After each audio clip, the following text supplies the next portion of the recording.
Good evening and welcome to the channel's studios here in London with your international news around the world in 5. 7 people have been hurt in an attack, 3 of whom are in a serious condition after a man drove his car into pedestrians on a street in Tel Aviv. Officers say he then proceeded to get out of the vehicle to stab civilians with a sharp object. The suspected attacker is thought to be a Palestinian from the West Bank. An Israeli police spokesperson said the suspect was neutralized at the scene by a civilian first responder. A statement from Palestinian militant group Hamas said the attack was part of a natural response to the ongoing massacre of our people. I'm right now in Tel Aviv. Behind me is a bus stop where a terror attack took place. Individual rammed his car into civilians in a populated area of Tel Aviv, managing to injure 7 civilians. He got out of his vehicle and began trying to stab the civilians that were around him. Luckily, there was an individual, a civilian, who was armed, and he managed to neutralize this terrorist.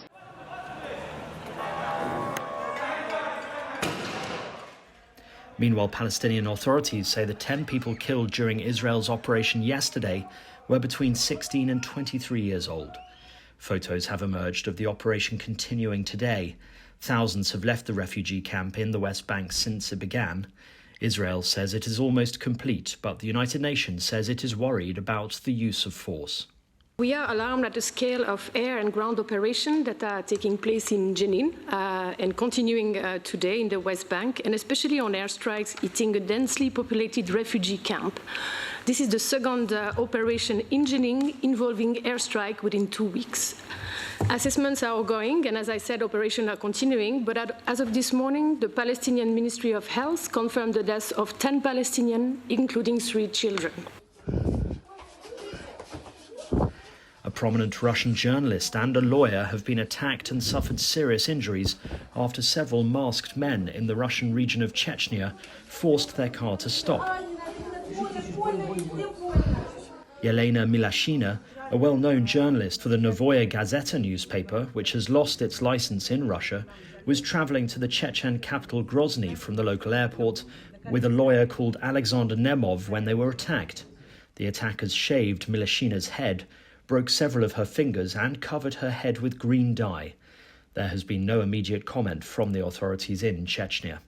A shooting in a parking lot in Fort Worth in Texas has left at least 3 people dead and 8 people wounded. That's according to media reports citing the police. 1 was pronounced dead at the scene and 2 others died in hospital, while the other 8 were also hospitalized. The reason for the shooting wasn't immediately clear. So a little before midnight, just before July 4th, we had a shooting. It appears that we had multiple victims that were shot. Probably 3 of them were transported to Harris Southwest. 5 more victims were transported to John Peter Smith. Right now we know that 2 persons have succumbed to their injuries and have passed away from being shot at this point. A US policeman who saved a driver from an inferno in her car has been hailed a hero. Sergeant Ashley Taylor was called to Highway 46 in southern Georgia after reports a car had veered off the road. Body cam footage shows him running to the scene of the crash, smashing the car windows and pulling a woman to safety despite the growing flames. Local media reported the driver was having a medical emergency and is expected to make a full recovery. And Britain's Princess of Wales has visited the Wimbledon Tennis Championships and met the former US champion Emma Raducanu and Swiss legend Roger Federer. Raducanu missed this year's French Open and will be absent from Wimbledon too while she recovers from surgery. Ladies and gentlemen, please welcome to the Royal Box, Roger Federer! Kate then met the 8-time winner of the event, Roger Federer, who was welcomed to the Royal Box with a standing ovation.